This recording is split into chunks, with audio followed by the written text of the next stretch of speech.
Бизнис секторот не се откажува од намерите да го поништи законот за солидарен данок.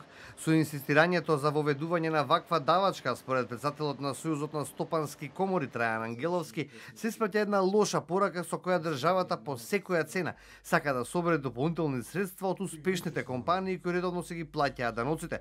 Ова е преседан, додава Ангеловски со образложение дека во завршна фискална година им се наложува на компаниите да прават нови пресметки и да обезбедат пари за нови даноци. Доколку е идејата да се приберат одредени средства, треба да се размислува во правец на рационализација во државниот сектор, јавните предпријатија кои бележат загуби континуирано или одредени други институции кои се неефикасни.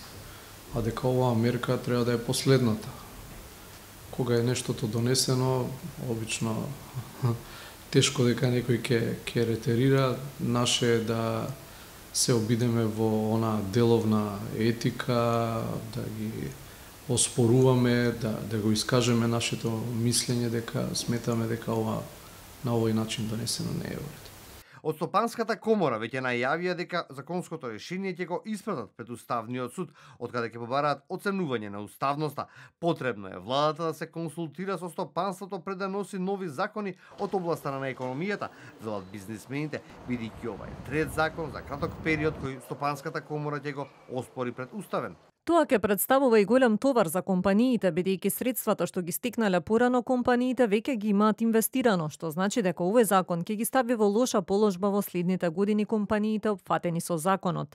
Апелираме до председателот на Република Македонија да го земе предвид барањето на Стопанската комора испратено претходно и да не го потпише указот за прогласување на законот за данокот за солидарност. Од владата пак вела дека ќе почитуваат одлуката на Уставниот суд, но сметаа дека донеле правилна одлука со воведувањето на солидарниот данок.